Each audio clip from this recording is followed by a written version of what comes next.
प्यारे साथियों, सारिਆਂ ਨੂੰ ਮੇਰੇ ਵੱਲੋਂ ਪਿਆਰ ਭਰੀ ਸਤਿ ਸ੍ਰੀ ਅਕਾਲ। ਜਿਵੇਂ ਕਿ ਤੁਸੀਂ ਸਾਰੇ ਹੀ ਜਾਣਦੇ ਹੋ ਕਿ ਅੱਜ 20 ਤਰੀਕ ਨੂੰ ਪੰਜਾਬ ਸਰਕਾਰ ਨੇ ਅਸਿਸਟੈਂਟ ਪ੍ਰੋਫੈਸਰ ਦਾ ਪੇਪਰ ਲਿਆ ਸੀ, ਤਾਂ ਮੈਂ ਕੋਸ਼ਿਸ਼ ਕਰੀ ਹੈ ਇਸ ਦੀ ਇੱਕ ਆਨਸਰ ਕੀ ਦੇ ਸਕਾਂ। ਮੇਰੇ ਕੋਲ ਜੋ ਸੈੱਟ ਸੀਗਾ ਉਹ ਸੀਗਾ B, ਤਾਂ ਇਸ ਦੇ ਜਿਵੇਂ ਆਨਸਰ ਮੈਂ ਬੋਲ ਰਿਹਾ ਉਵੇਂ ਤੁਸੀਂ ਆਪਣੇ ਨੰਬਰ ਮੈਚ ਕਰ ਸਕਦੇ ਹੋ। ਹਾਂਜੀ, ਜੋ ਫਸਟ ਕੁਐਸਚਨ ਸੀਗਾ ਕਿ in which table data is summarized and presented in the tabular form, ਤਾਂ ਇਸ ਦਾ ਆਨਸਰ ਆਉਣਾ ਸੀ option number C, frequency distribution। ਜੋ ਆਪਣਾ ਸੈਕੰਡ ਕੁਐਸਚਨ ਸੀ multiplying coefficient of variation to arithmetic mean, ਇਸ ਦਾ ਆਨਸਰ ਆਉਣਾ ਸੀ standard deviation, C option. Third question ਸੀ ਕਿ ਕਿਹੜਾ ਹਾਈਪੋਥਸਿਸ ਹੈ ਜਿਸ 'ਚ ਪਤਾ ਲੱਗਦਾ ਹੈ ਕਿ ਟੈਸਟ ਵੈਲਿਡ ਜਾਂ ਰਿਪੀਟੇਬਲ ਹੈ, ਇਸ ਦਾ ਸਹੀ ਆਪਸ਼ਨ ਆਉਣਾ ਸੀ option number B, Z test. Question number 4 ਕਿ ਐਰਰ ਕਿਹੜੀ ਹੈ ਜਦੋਂ ਇੱਕ ਐਪਲੀਕੈਂਟ ਸਕਸੈਸਫੁਲ ਹੋਵੇ ਫਿਰ ਵੀ ਉਹਨੂੰ ਰਿਜੈਕਟ ਕਰ ਦਿੱਤਾ ਜਾਵੇ, ਤਾਂ ਇਸ ਦਾ ਸਹੀ ਆਨਸਰ ਆਉਣਾ ਸੀ ਜਾਂ false negative error. Next question ਸੀ ਕਿ ਇਹੋ ਜਿਹੀ ਕਿਹੜੀ ਕਲਾਸ ਇੰਟਰਵਲ ਸੀਰੀਜ਼ ਹੁੰਦੀ ਹੈ ਜਿਸ ਦਾ ਅਪਰ ਲਿਮਿਟ ਅਤੇ ਨੈਕਸਟ ਕਲਾਸ ਇੰਟਰਵਲ ਦਾ ਲੋਅਰ ਲਿਮਿਟ ਸੇਮ ਹੁੰਦਾ। ਇਹ ਸੀਗਾ ਤੁਹਾਡਾ exclusive method of classification. Question number 6 ਸੀਗਾ ਕਿ ਕਿਹੜਾ ਇੱਕ ਐਗਜ਼ਾਮਪਲ ਹੈ ਜੋ ਕਿ ਬੈਂਕ ਦਾ ਆਡਿਟ ਹੈ, ਤਾਂ ਇਹ ਸਾਰੀ ਬੈਂਕ ਦੇ ਆਡਿਟ ਨੇ, ਸਟੈਟੂਟਰੀ ਆਡਿਟ ਵੀ, ਕੰਕਰੈਂਟ ਆਡਿਟ ਵੀ ਅਤੇ ਬੈਲੈਂਸ ਸ਼ੀਟ ਆਡਿਟ ਵੀ। ਸੋ ਇਸ ਦਾ ਆਨਸਰ ਆਉਣਾ ਸੀ option number D, all of these. ਹੁਣ ਆਪਾਂ ਮੂਵ ਕਰਦੇ ਹਾਂ ਨੈਕਸਟ ਸਲਾਈਡ ਵੱਲ, ਜਿਸ ਵਿੱਚ ਆਪਣੇ ਕੁਐਸਚਨ ਨੰਬਰ 7 to 12 ਨੇ। ਕੁਐਸਚਨ ਨੰਬਰ 7 ਸੀ ਕਿ ਕਿਹੜਾ ਆਡਿਟ ਰਿਸਕ ਅਤੇ ਮਟੀਰੀਅਲਿਟੀ ਅਤੇ ਆਡਿਟ ਐਫਰਟ, ਇਸ ਦਾ option number A, lower, higher and lower, ਇਹ ਸਹੀ ਆਨਸਰ ਹੈ। 8 ਕੁਐਸਚਨ ਹੈ ਕਿ ਕਦੋਂ ਜਾਂ ਕਿਸ ਕਮੇਟੀ ਵਿੱਚ ਗ੍ਰੀਨ ਹਾਊਸ ਗੈਸਿਸ ਬਾਰੇ ਗੱਲ ਹੋਈ, ਤਾਂ ਇਸ ਦਾ ਸਹੀ ਆਨਸਰ ਸੀ Kyoto protocol, option number C। Question number 9 partnership act ਬਾਰੇ ਪੁੱਛਿਆ, ਈਜ਼ੀ ਕੁਐਸਚਨ ਸੀ, ਇਸ ਦਾ ਆਨਸਰ ਆਉਣਾ ਸੀ ਇਕੁਅਲੀ B। ਕੁਐਸਚਨ ਨੰਬਰ 10 ਕਿ ਕਿਸ ਕੋਸਟਿੰਗ ਦੇ ਮੈਥਡ ਵਿੱਚ ਇੰਪਰੂਵਮੈਂਟ ਜਿਹੜੀਆਂ ਐਂਟੀਸਪੇਟਡ ਨੇ ਉਹਨੂੰ ਬਜਟ ਨੰਬਰ ਦੇ ਵਿੱਚ ਪੇਸ਼ ਕੀਤਾ ਜਾਂਦਾ ਹੈ, ਤਾਂ ਇਸ ਦਾ ਸਹੀ ਆਨਸਰ ਸੀ ਕਾਈਜ਼ਨ। ਤਾਂ ਇਸ ਦਾ ਸਹੀ ਆਪਸ਼ਨ ਜੋ ਸੀਗਾ ਉਹ C। ਕੁਐਸਚਨ ਨੰਬਰ 11 ਹੈ ਅੱਗੇ, who introduce the concept of triple bottom line accounting, ਇਸ ਦਾ ਆਨਸਰ ਆਉਣਾ ਸੀ ਜੌਨ ਐਲਕਿੰਗਟਨ, 1994 ਦੇ ਵਿੱਚ ਕਰੀ ਇਹਨਾਂ ਨੇ, option number B। Question number 12 ਹੈ a price on the goods and services sold by parents to its foreign subsidiary, ਇਸ ਨੂੰ ਆਪਾਂ ਕਹਿੰਦੇ ਹਾਂ ਜੀ ਟ੍ਰਾਂਸਫਰ ਪ੍ਰਾਈਸਿੰਗ। ਅੱਗੇ ਹੈ ਜੀ ਕੁਐਸਚਨ ਨੰਬਰ 13। ਕੁਐਸਚਨ ਨੰਬਰ 13 ਦਾ ਆਪਾਂ ਦੇਖੀਏ the process of converting foreign subsidiary financial statements into home currency, ਇਸ ਨੂੰ ਕਿਹਾ ਜਾਂਦਾ ਜੀ ਕਰੰਸੀ ਟ੍ਰਾਂਸਲੇਸ਼ਨ, ਤਾਂ ਆਪਸ਼ਨ ਨੰਬਰ C ਸਹੀ ਹੋਣਾ ਸੀ ਇਸ ਦਾ। ਕੁਐਸਚਨ ਨੰਬਰ 14 ਸਿੰਪਲ ਕੁਐਸਚਨ ਸੀਗਾ, +2+1 ਲੈਵਲ ਦਾ ਕੁਐਸਚਨ ਸੀਗਾ ਕਿ ਕਰੰਟ ਰੇਸ਼ੋ ਜੇ 2 ਰੇਸ਼ੋ 1 ਹੋਵੇ ਅਤੇ ਇਕੁਅਲ ਇਨਕਰੀਜ਼ ਆਵੇ ਤਾਂ ਕੀ ਹੋਏਗਾ, ਰੇਸ਼ੋ ਡਿਕਰੀਜ਼ ਹੋ ਜਾਏਗੀ। Question number 15 what will be the company's efficiency ratio and activity ratio is 80% and capacity ratio is 120%, ਤਾਂ ਇਸ ਦਾ ਆਨਸਰ ਆਉਣਾ ਸੀ ਜੀ D option, 66.67%। Question number 16 when evaluating cash flow from an international project ਕਿਹੜੇ factor relevant ਨੇ, all of these, ਸਾਰੇ factor relevant ਨੇ, future inflation ਵੀ, exchange rate ਵੀ ਅਤੇ ਬਲੌਕਡ ਕੈਪੀਟਲ ਵੀ। ਅੱਗੇ ਹੈ ਜੀ ਕੁਐਸਚਨ ਨੰਬਰ 17 ਕਿ ਜਦੋਂ ਤੁਸੀਂ FD ਦੇ ਅਗੇਂਸਟ ਲੋਨ ਲੈਂਦੇ ਹੋ ਤਾਂ ਉਸ ਸਿਕਿਉਰਿਟੀ ਨੂੰ ਕੀ ਕਿਹਾ ਜਾਂਦਾ, ਕੋਲੈਟਰਲ ਸਿਕਿਉਰਿਟੀ। ਲਾਸਟ ਕੁਐਸਚਨ ਇਸ ਪੇਜ 'ਤੇ ਸਰਫੇਸਾਈ ਐਕਟ ਕਦੋਂ ਪਾਸ ਹੋਇਆ, 2002 ਦੇ ਵਿੱਚ। ਨੈਕਸਟ ਪੇਜ ਵੱਲ ਮੂਵ ਕਰਦੇ ਹਾਂ। ਕੁਐਸਚਨ ਨੰਬਰ 19 ਕਿ which of the following helps in identifying the financial soundness of the organisation, ਇਸ ਦਾ ਆਪਸ਼ਨ ਆਉਣਾ ਸੀ ਕਿ ਨਨ ਆਫ ਦੀਜ਼, ਕਿਉਂਕਿ ਕੋਈ ਵੀ ਇਹੋ ਜਿਹਾ ਆਪਸ਼ਨ ਨਹੀਂ ਦਿੱਤਾ ਜੋ ਕਿ ਫਾਈਨੈਂਸ਼ੀਅਲ ਸਾਊਂਡਨੈਸ ਨੂੰ ਚੈੱਕ ਕਰਦਾ ਹੋਵੇ। ਕੁਐਸਚਨ ਨੰਬਰ 20 ਹੈ it is to be said to be situation of financial distress, ਇਸ ਦਾ ਵੀ ਨਨ ਆਫ ਦੀਜ਼ ਆਉਣਾ ਦੀ ਆਪਸ਼ਨ, ਕਿਉਂਕਿ ਫਾਈਨੈਂਸ਼ੀਅਲ ਡਿਸਟ੍ਰੈਸ ਉਦੋਂ ਹੁੰਦਾ ਜਦੋਂ ਇਨਕਮ ਘਟ ਜਾਂਦੀ ਹੈ। Question number 21 dash use to reduce settlement credit and other financial risk between 2 or more parties, ਇਸ ਦਾ ਸਹੀ ਆਨਸਰ ਸੀ option number B, netting. Question number 22 global bond market consist of all the bonds sold by issued company, government and other firms ਜੋ ਕਿ outside their own countries ਵੇਚਦੀਆਂ ਨੇ। Question number 23 a sale and lease back arrangement is more suitable for a lessee having liquidity crisis, ਇਸ ਦਾ option ਸੀ C।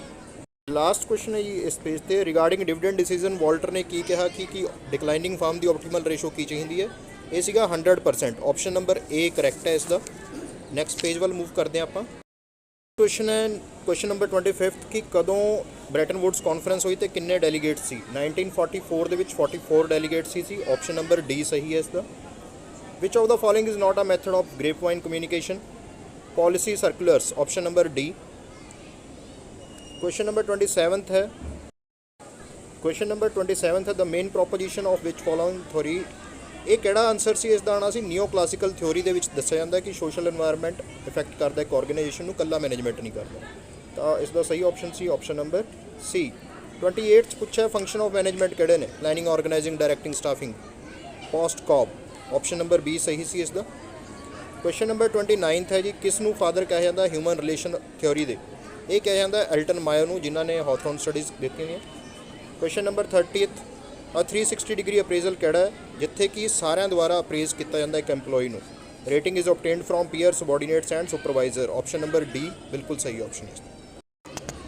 ਹਾਂਜੀ next question ਵੱਲ move ਕਰਦੇ ਹਾਂ question number 31 dash coined the who coined the allegory invisible hand ਇਹ ਕਿਹਾ ਸੀ ਐਡਮ ਸਮਿਥ ਨੇ ਜੀ question number 32 I suppose it is tempting if the only tool you have is a hammer ਇਹ statement ਹੈ ਜੀ Abraham Maslow option number A question number 33 है जी scenario planning नूं होर की कहा जाता है स्ट्रैटेजिक प्लैनिंग स्ट्रैटेजी आंसर आना सी इसका क्वेश्चन नंबर 34 है publicity of vital information through an unknown source ये पब्लिक रिलेशन की गल हो रही है जो कि ऑप्शनों के विच नहीं तो सो इसका आंसर आना सी जी option number D none of these next question है कि किहड़ी स्टेटमेंट इस दे विच ट्रू है तो बोथ ए एंड बी कि ज़्यादातर स्ट्रैस भी हार्मफुल है लेकिन स्मॉल क्वांटिटी स्ट्रैस वधिया क्वेश्चन नंबर 36 है कि बैंकों को किहड़ा ऑप्शन है कि अपनी SLR मेनटेन करते हैं option number B call money market next question है जी which of the following helps to make out profit of price different in two different markets ये कहा जाता जी arbitrage option number B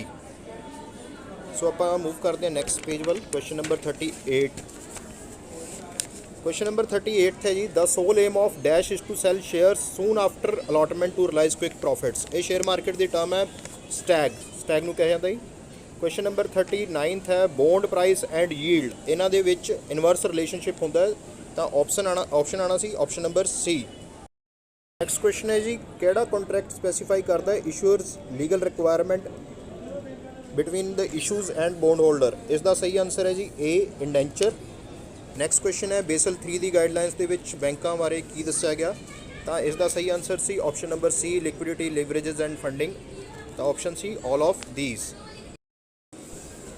next question है जी NPA इंक्लूड्स NPA की include करदियां ने वो ओवरड्राफ्ट या कैश क्रेडिट लिमिट जिन्हां तो 90 तो उपर दिन हो चुके हैं इस क्वेश्चन थोड़ा जिहा डाउट है कि इसका आंसर ऑल ऑफ दीज आएगा या बी आएगा इस पेज का लास्ट क्वेश्चन है सिबल की full form credit information bureau India limited option number C बिल्कुल सही है 43rd क्वेश्चन तक आप कर चुके हैं नैक्सट क्वेश्चन वाल मूव करते हैं क्वेश्चन नंबर 44th क्वेश्चन है जी इंटरबैंक इलैक्ट्रॉनिक फंड ट्रांसफर के किस इंस्टेंट तो रियल टाइम पैसा चला जाता है तो ऑप्शन है RTGS real time gross settlement next question है which of the following bank launch India's first mobile only bank in 2016 answer आएगा जी DBS digi bank system next question कि इन्हां विचों किहड़ा कंज्यूमर क्लस्टर है जो कि आर्नल्ड मिचल ने दिता जी तो सारे ऑप्शन थिंकर्स अचीवर बिलीवर सही ने option number D all of these आएगा नैक्सट क्वेश्चन है फिलिप कॉटलर ने मार्केट सैगमेंटेशन में दस्या है कि identifying group of buyers with different answer सी रिक्वायरमेंट्स ऑप्शन नंबर बी इस तो बाद क्वेश्चन है जी the situation where digital communication allows the marketers to communicate with individual consumers और वेरी स्मॉल ग्रुप इसका सही आंसर सी डिजी मार्केटिंग जो ऑप्शन के नहीं है तो इसका आंसर आना सी none of these last question है जी पेज का question number 49 in customer relationship management data generated in response to customers engagement इसनूं की कहा जाता है इसका सही आंसर आना सी behavioural data option number A बिल्कुल सही नैक्सट पेज वाल मूव करते हैं question number 50th in retail a store carrying limited product line तो इसनूं कहा जाता है speciality store option number B बिल्कुल सही है नैक्सट क्वेश्चन है किहड़ी यह जी मार्केट है जिस दे विच कंज्यूमर नीड्स नूं डिफरेंशिएट नहीं किया जाता तो यह है mass marketing option number C question number 52nd a free recipe book offered with purchase of a kitchen appliance तो इसका सही आंसर है option number A augmented product next question ਹੈ ਜੀ the consumer promotion tools include ਕੀ consumer promotion tools 'ਚ ਆ ਸਕਦਾ, ਸਵੀਪਸਟੇਕਸ ਨਹੀਂ ਆ ਸਕਦੇ। ਇਸ ਦਾ ਸਹੀ ਆਪਸ਼ਨ ਆਣਾ ਸੀ option number B. Question number 54 ਹੈ ਕੈਫੇ ਓਨਰ ਸੋਚ ਰਿਹਾ ਹੈ ਕਿ ਕੰਜ਼ਿਊਮਰ ਐਂਬੀਐਂਸ ਪਸੰਦ ਕਰਦਾ ਪਰ ਕੰਜ਼ਿਊਮਰ ਕੌਫੀ ਅਤੇ ਵਧੀਆ ਕੁਆਲਿਟੀ ਦਾ ਖਾਣਾ ਪਸੰਦ ਕਰਦਾ, ਤਾਂ ਇਹ ਸਪਲਾਇਰ ਗੈਪ ਹੈ। ਲਾਸਟ ਕੁਐਸਚਨ ਹੈ ਗ੍ਰੀਨ ਮਾਰਕੀਟਿੰਗ ਨੂੰ ਹੋਰ ਕੀ ਕਿਹਾ ਜਾਂਦਾ ਹੈ, ਐਨਵਾਇਰਮੈਂਟਲ ਮਾਰਕੀਟਿੰਗ। ਕੁਐਸਚਨ ਨੰਬਰ 56 ਹੈ ਇੰਡੀਅਨ ਕੰਟਰੈਕਟ ਦੇ ਅਕੋਰਡਿੰਗ ਨੋਵੇਸ਼ਨ ਕਿਸ ਦੇ ਵਿੱਚ ਕੰਸੀਡਰ ਕੀਤੀ ਜਾਏਗੀ, ਤਾਂ ਇਸ ਦਾ ਸਹੀ ਆਪਸ਼ਨ ਸੀ not a quasi contract. Question number 57 agency ਕਿਵੇਂ ਕ੍ਰੀਏਟ ਹੋ ਸਕਦੀ ਹੈ, all of these. Question number 58 ਜਦੋਂ ਸੈਲਰ ਰਿਫਿਊਜ਼ ਕਰਦੇ ਗੁੱਡਸ ਡਿਲੀਵਰੀ ਕਰਨ ਤੋਂ ਤਾਂ ਬਾਇਰ ਕੀ ਕਰ ਸਕਦਾ, ਬਾਇਰ ਕੇਸ ਕਰ ਸਕਦਾ ਜੀ ਉਸ 'ਤੇ damages for non delivery. Question number 59 ਹੈ ਜੀ the liability of the drawer ਕਿੱਥੇ ਹੁੰਦੀ ਹੈ, ਲਾਇਬਿਲਿਟੀ ਡਰਾਇਰ ਦੀ ਕਿਸ ਲਾਅ ਮਤਲਬ ਕਿ ਪਲੇਸ ਦੁਆਰਾ ਜਾਂ ਗੌਰਮੈਂਟ ਦੁਆਰਾ ਡਿਸਾਈਡ ਕੀਤੀ ਜਾਏਗੀ, ਤਾਂ ਜਿੱਥੇ ਉਹ ਬਿੱਲ ਬਣਿਆ ਹੈ। Option number B wear the bill is instrument is made. Next question ਹੈ ਜੀ CSR ਬਾਰੇ ਕਿ ਉਸ ਦੀ ਕਮੇਟੀ ਵਿੱਚ ਕਿੰਨੇ ਡਾਇਰੈਕਟਰ ਤੇ ਇੰਡੀਪੈਂਡੈਂਟ ਡਾਇਰੈਕਟਰ ਚਾਹੀਦੇ ਨੇ, ਤਾਂ ਜੀ ਇਸ ਦਾ ਸਹੀ ਆਪਸ਼ਨ ਆਣਾ ਸੀ 3 and 1। ਆਪਸ਼ਨ ਨੰਬਰ ਸੀ ਬਿਲਕੁਲ ਸਹੀ ਸੀ। ਕੁਐਸਚਨ ਨੰਬਰ ਨੈਕਸਟ ਹੈ ਕੰਪੀਟੀਸ਼ਨ ਐਕਟ ਕਦੋਂ ਆਇਆ, ਵੈਰੀ ਈਜ਼ੀ ਕੁਐਸਚਨ 2002 ਦੇ ਵਿੱਚ। ਹੁਣ ਆਪਾਂ ਮੂਵ ਕਰਦੇ ਨੈਕਸਟ ਪੇਜ ਵੱਲ। ਕੁਐਸਚਨ ਨੰਬਰ 62 ਹੈ ਜੀ ਜੇ PIO ਇਨਫੋਰਮੇਸ਼ਨ ਨਹੀਂ ਦਿੰਦਾ within stipulated time as per RTI ਤਾਂ ਉਸ ਨੂੰ ਕਿਹਾ ਜਾਂਦਾ ਡੀਮਡ ਰਿਜੈਕਸ਼ਨ। GST ਦੇ ਅੰਡਰ ਨੈਕਸਟ ਕੁਐਸਚਨ ਹੈ ਕਿ ਤੰਬਾਕੂ ਅਲਕੋਹਲ ਤੇ ਕੈਂਡੀਜ਼ ਤੇ ਜੋ ਟੈਕਸ ਲੱਗਦਾ ਉਸ ਨੂੰ ਸਿਨ ਟੈਕਸ ਕਿਹਾ ਜਾਂਦਾ। ਕੁਐਸਚਨ ਨੰਬਰ 64 ਕਿ ਆਪਾਂ ਐਨੂਅਲ ਫੀ ਪੇ ਕਰਨ ਤੋਂ ਬਾਅਦ ਕਿੰਨੇ ਸਾਲ ਲਈ ਪੇਟੈਂਟ ਨੂੰ ਰੱਖ ਸਕਦੇ ਹਾਂ ਇੰਡੀਆ ਦੇ ਵਿੱਚ, ਤਾਂ ਸਹੀ ਆਪਸ਼ਨ ਹੈ 20 ਸਾਲਾਂ ਲਈ। ਨੈਕਸਟ ਕੁਐਸਚਨ ਹੈ ਜੀ ਇੰਟੈਲੈਕਚੁਅਲ ਪ੍ਰਾਪਰਟੀ ਦੇ ਵਿੱਚ ਕੀ ਕਵਰ ਹੁੰਦਾ ਹੈ, ਆਲ ਆਫ ਥੀਸ। ਬਿਲਕੁਲ ਈਜ਼ੀ ਕੁਐਸਚਨ ਸੀ, ਸਾਰਿਆਂ ਨੂੰ ਪਤਾ ਹੈ। ਨੈਕਸਟ ਕੁਐਸਚਨ ਹੈ maximum amount of PPF that can be deposited in the financial year 1.5 lakh, 1.5 lakh ਰੁਪਇਆ। ਆਪਸ਼ਨ ਨੰਬਰ ਬੀ ਬਿਲਕੁਲ ਸਹੀ ਆਪਸ਼ਨ ਹੈ ਇਹਦਾ। ਨੈਕਸਟ ਕੁਐਸਚਨ ਹੈ ਜੀ ਸਰਚਾਰਜ ਕਿੰਨਾ ਲੱਗਦਾ ਜਦੋਂ ਇਨਕਮ 1 ਕਰੋੜ ਤੋਂ ਵੱਧ ਹੋ ਜੇ, ਇਹ 12.5% ਹੈ। ਨੈਕਸਟ ਕੁਐਸਚਨ ਹੈ ਕਿ ਆਰਡੀਨਰੀ ਰੈਜ਼ੀਡੈਂਟ ਜੋ ਕਿ ਜਿਸ ਦੀ ਇਨਕਮ 50 ਲੱਖ ਤੋਂ ਉੱਪਰ ਨਹੀਂ ਪਰ ਉਹ ਬਿਜ਼ਨਸ ਦੇ ਹਿਸਾਬ ਨਾਲ ਆਪਣਾ ਪੈਸੇ ਕਮਾ ਰਿਹਾ ਹੈ, ਬਿਜ਼ਨਸ ਤੇ ਪ੍ਰੋਫੈਸ਼ਨ, ਇਸ ਦਾ ਸਹੀ ਆਪਸ਼ਨ ਸੀ ਜੀ ITR 2 ਫਾਈਲ ਕਰੇਗਾ ਉਹ। ਤੇ ਅਸੈਸਮੈਂਟ ਈਅਰ 2021-22 ਦੇ ਵਿੱਚ ਲਾਸਟ ਡੇਟ ਕਦ ਤੱਕ ਕਰ ਦਿੱਤੀ ਗਈ ਹੈ, ਵਧਾ ਦਿੱਤੀ ਗਈ ਹੈ 31 ਦਸੰਬਰ 2021। ਨੈਕਸਟ ਪੇਜ ਵੱਲ ਮੂਵ ਕਰਦੇ ਹਾਂ ਜੀ ਆਪਾਂ। ਕੁਐਸਚਨ ਨੰਬਰ 70 ਕਿ which of the following is an agricultural income, agricultural income ਕੀ ਹੈ, option number C. Question number 71 ਹੈ ਜੀ ਕਿ ਐਨੂਅਲ ਸਟੇਟਮੈਂਟਸ ਉਹ ਕਿਹੜੀ ਹੈ ਜਿਸ ਦੇ ਵਿੱਚ TDS ਬਾਰੇ ਦੱਸਿਆ ਗਿਆ ਹੈ, ਤਾਂ option number B form number 26AS ਇਸ ਦਾ ਸਹੀ ਆਨਸਰ ਸੀ। Question number 72 any donation made to register political party ਕਿੰਨਾ ਹੁੰਦਾ ਜੀ, 2000 ਰੁਪਏ ਦੀ ਲਿਮਿਟ ਹੈ, ਇਹ ਆਪਸ਼ਨ ਦੇ ਵਿੱਚ ਹੈ ਹੀ ਨਹੀਂ, ਸ਼ਾਇਦ ਕੁਐਸਚਨ ਗਲਤ ਹੈ। Question number 73 gift of sum of ₹50,000 ਇਸ ਦਾ ਸਹੀ ਆਪਸ਼ਨ ਆਣਾ ਸੀ ਆਪਸ਼ਨ ਨੰਬਰ ਏ ਜੀ, ਟੈਕਸੇਬਲ ਹੁੰਦਾ ਪੂਰਾ ਦਾ ਪੂਰਾ। ਨੈਕਸਟ ਕੁਐਸਚਨ ਹੈ ਬਾਇਰ of the property will issue TDS certificate in the farm of 16th B, option number B. 75th the answer ਹੈ ਜੀ ਕਿ ਸੀਨੀਅਰ ਰੈਜ਼ੀਡੈਂਟ ਹੈ ਉਸ ਦੀ ਟੈਕਸ ਲਾਇਬਿਲਿਟੀ ਜੇ 10,000 ਤੋਂ ਵੱਧ ਨਾ ਹੋਵੇਗੀ ਤਾਂ ਉਸ ਨੂੰ ਐਡਵਾਂਸ ਟੈਕਸ ਪੇ ਕਰਨ ਦੀ ਜ਼ਰੂਰਤ ਨਹੀਂ, ਆਪਸ਼ਨ ਨੰਬਰ ਸੀ ਇਸ ਦਾ ਸਹੀ ਆਨਸਰ ਸੀ। ਨੈਕਸਟ ਪੇਜ ਵੱਲ ਮੂਵ ਕਰਦੇ ਹਾਂ। ਕੁਐਸਚਨ ਨੰਬਰ 76 ਹੈ ਜੀ ਗੋਲਡਨ ਜੂਬਲੀ 1995 'ਚ ਕਿਸ ਦੀ ਫਾਲ ਹੁੰਦੀ ਹੈ, ਇਹ ਆਨਸਰ ਆਣਾ ਸੀ UN ਕਿਉਂਕਿ UNO ਜੋ 1945 ਦੇ ਵਿੱਚ ਐਸਟੈਬਲਿਸ਼ ਹੋਇਆ, ਕਈਆਂ ਨੇ IMF ਲਗਾਇਆ ਲੇਕਿਨ IMF 1944 ਦੇ ਵਿੱਚ ਐਗਜ਼ਿਸਟੈਂਸ 'ਚ ਆ ਗਿਆ। ਨੈਕਸਟ ਕੁਐਸਚਨ ਹੈ ਕੁਐਸਚਨ ਨੰਬਰ 77 ਈਜ਼ੀ ਕੁਐਸਚਨ ਸੀ, ਯੂਨੈਸਕੋ ਦੇ headquarter Paris France. Next question ਵੱਲ ਮੂਵ ਕਰਦੇ ਹਾਂ। ਕੁਐਸਚਨ ਨੰਬਰ 78 ਵਰਲਡ ਬੈਂਕ ਕਿਉਂ ਐਸਟੈਬਲਿਸ਼ ਕੀਤਾ ਗਿਆ to reconstruct economy shattered during the world war. Question number 79 CSR companies act 2013 ਦੇ ਅਕੋਰਡਿੰਗ ਕੰਪਨੀ ਕਿਸ 'ਤੇ ਲਾਗੂ ਹੋਏਗਾ, ਆਪਸ਼ਨ ਨੰਬਰ ਏ ਜਿਸ ਦੀ ਨੈਟ ਵਰਥ 500 ਕਰੋੜ ਜਾਂ ਉਸ ਤੋਂ ਜ਼ਿਆਦਾ ਹੈ।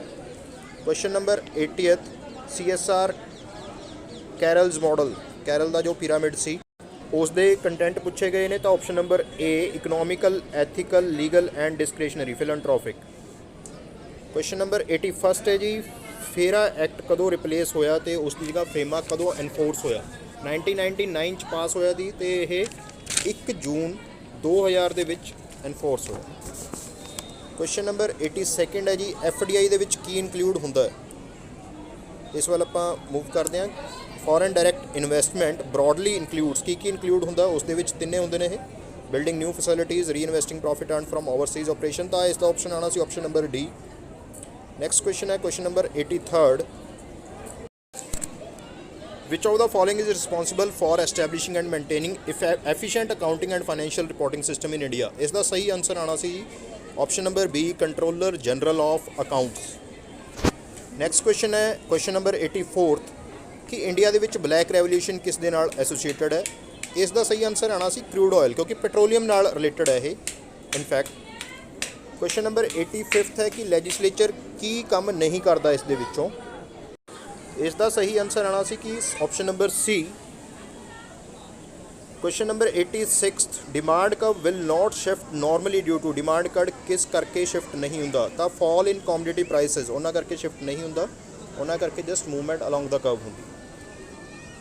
ਕੁਐਸਚਨ ਨੰਬਰ 87th ਕਿ ਕੌਬ ਡੂਗਲਸ ਪ੍ਰੋਡਕਸ਼ਨ ਫੰਕਸ਼ਨ ਕੀ ਅਜ਼ਿਊਮ ਕਰਦਾ ਹੈ ਇਲਾਸਟਿਸਿਟੀ of substitution between capital and labour inputs is 1। ਬਿਲਕੁਲ ਟਰੂ ਹੈ ਗੱਲ ਇਹ। ਇਸ ਦਾ ਆਨਸਰ ਆਉਣਾ ਸੀ true option number B. Next question ਵੱਲ ਮੂਵ ਕਰਦੇ ਹਾਂ ਜੀ ਨੈਕਸਟ ਸਲਾਈਡ ਤੇ। Question number 88 to measure the varying opinion of the consumer repeatedly ਇਸ ਲਈ ਕਿਹੜਾ ਸਟੱਡੀ ਮੋਸਟ ਐਪਰੋਪ੍ਰੀਏਟ ਹੈ। ਤਾਂ ਇਸ ਦਾ ਆਨਸਰ ਆਉਣਾ ਸੀ longitudinal option number C longitudinal. Question number 89th ਹੈ graphical representation of a set or family of indifference curve ਉਸ ਨੂੰ ਕੀ ਕਿਹਾ ਜਾਂਦਾ ਜੀ ਇੰਡੀਫਰੈਂਸ ਮੈਪ। ਕੁਐਸਚਨ ਨੰਬਰ 90th ਹੈ ਕਿ ਪਹਿਲਾਂ ਕੀ ਆਏਗਾ ਇੰਡੀਫਰੈਂਸ ਸ਼ਡਿਊਲ ਇੰਡੀਫਰੈਂਸ ਕਰਵ ਫਿਰ indifference map option number C ਬਿਲਕੁਲ ਸਹੀ। Question number 91st what will happen the demand of the commodity X if the price of the substitute falls. ਤਾਂ ਇਸ ਦੀ ਡਿਮਾਂਡ ਵੀ ਗਿਰ ਜਾਏਗੀ ਡਾਇਰੈਕਟ ਰਿਲੇਸ਼ਨਸ਼ਿਪ ਹੈ। Question number 92 under dash excess capacity is not found in the long run perfect competition market option number D ਸਹੀ ਆਪਸ਼ਨ ਹੈ। ਲਾਸਟ ਕੁਐਸਚਨ ਹੈ ਜੀ ਇਸ page the envelope curve is another name for long range ਜੋ average cost curve ਹੈ ਉਸ ਨੂੰ ਐਨਵਲਪ ਕਰਵ ਵੀ ਕਿਹਾ ਜਾਂਦਾ ਹੈ। ਹੁਣ ਆਪਾਂ ਮੂਵ ਕਰਦੇ ਹਾਂ ਆਪਣੇ ਲਾਸਟ ਪੇਜ ਵੱਲ ਜਿਸ 'ਚ 6 ਕੁਐਸਚਨ ਨੇ। ਕੁਐਸਚਨ ਨੰਬਰ 94th ਹੈ ਜੀ ਕਿਹੜੀ ਮਾਰਕੀਟ ਹੈ ਜਿਸ ਦੇ ਵਿੱਚ ਸਿੰਗਲ ਬਾਇਰ ਡੋਮੀਨੇਟ ਕਰਦਾ ਹੈ। ਤਾਂ ਆਪਸ਼ਨ ਨੰਬਰ ਬੀ ਬਿਲਕੁਲ ਸਹੀ ਹੈ ਮੋਨੋਪਸੋਨੀ ਮਾਰਕੀਟ। ਕੁਐਸਚਨ ਨੰਬਰ 95th ਕਿ ਜੋ ਫਰਮ ਜ਼ਿਆਦਾਤਰ ਸਬਸਟੀਟਿਊਟ ਗੁੱਡਸ ਬਣਾਉਂਦੀ ਹੈ ਉਸ ਲਈ ਕਿਹੜੀ ਸਟ੍ਰੈਟਜੀ ਹੋਣੀ ਚਾਹੀਦੀ ਹੈ ਪ੍ਰਾਈਸ ਦੀ। ਤਾਂ ਇਸ ਦਾ ਸਹੀ ਆਪਸ਼ਨ ਸੀ option number C going rate pricing. 96 skewness will be negative where the relationship between the mode and median is option number B ਜਿੱਥੇ ਕਿ ਮੀਨ ਮੋਡ ਤੋਂ ਘੱਟ ਰਹੇਗਾ। ਮੋਡ ਗ੍ਰੇਟਰ ਦੈਨ ਮੀਨ ਦੇ ਰੱਖਿਆ ਮਤਲਬ ਮੀਨ ਮੋਡ ਤੋਂ ਘੱਟ ਹੈ। 97 ਸੋਲਵ ਕਰਨ ਵਾਲਾ ਕੁਐਸਚਨ ਸੀਗਾ ਫਾਰਮੂਲਾ ਲੱਗਣਾ ਸੀ। ਇਸ ਦਾ ਸਹੀ ਆਨਸਰ ਆਏਗਾ 81st। ਕੁਐਸਚਨ ਨੰਬਰ 99 ਹੈ the distribution is said to be positively skewed when mean greater than median greater than mode। easy question ਸੀ ਇਹ। ਲਾਸਟ ਕੁਐਸਚਨ ਹੈ ਜੀ ਇਸ paper the the standard deviation of a binomial distribution is measured as it is square root of NP option number B ਬਿਲਕੁਲ ਸਹੀ ਹੈ ਜੀ। ਇਹ ਤੁਹਾਡਾ ਹੋ ਗਿਆ ਜੀ ਅਸਿਸਟੈਂਟ ਪ੍ਰੋਫੈਸਰ ਕਾਮਰਸ ਦਾ ਪੇਪਰ ਜੋ ਕਿ 20/11/2021 ਨੂੰ ਅੱਜ ਲਿਆ ਗਿਆ। ਮੈਂ ਕੋਸ਼ਿਸ਼ ਕਿ ਇਸ ਦੀ ਇੱਕ ਅਨਆਫੀਸ਼ੀਅਲ ਆਨਸਰ ਕੀ ਬਣਾ ਸਕਾਂ ਤਾਂ ਕਿ ਜੋ ਰਫ ਜਿਹਾ ਆਈਡੀਆ ਹਰ ਇੱਕ ਸਟੂਡੈਂਟ ਨੂੰ ਹੋ ਜਾਏ ਕਿ ਉਸ ਦੇ ਕਿੰਨੇ ਕੁ ਮਾਰਕਸ ਬਣਦੇ ਨੇ। ਸ਼ਾਇਦ ਮੇਰੇ ਤੋਂ 2 ਜਾਂ 3 ਕੁਐਸਚਨ ਗਲਤ ਵੀ ਹੋ ਸਕਦੇ ਨੇ ਇਸ ਲਈ ਮੈਂ ਪਹਿਲਾਂ ਹੀ ਮਾਫੀ ਚਾਹਾਂਗਾ। ਤਾਂ ਇਹ ਇੱਕ ਜਸਟ ਰਫ ਆਈਡੀਆ ਲੈਣ ਵਾਸਤੇ ਕਿੰਨੇ ਕੁ ਮਾਰਕਸ ਬਣਦੇ ਨੇ। ਆਈ ਹੋਪ ਕਿ ਸਾਰਿਆਂ ਨੂੰ ਵੀਡੀਓ ਅੱਛੀ ਲੱਗੀ ਹੋਏਗੀ।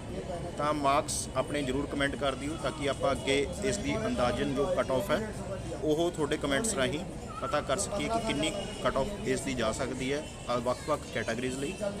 ਇਸ ਦੇ ਨਾਲ ਹੀ ਵੀਡੀਓ ਨੂੰ ਸਾਈਨ ਆਫ ਕਰ ਰਿਹਾ। Thank you very much. Have a nice day.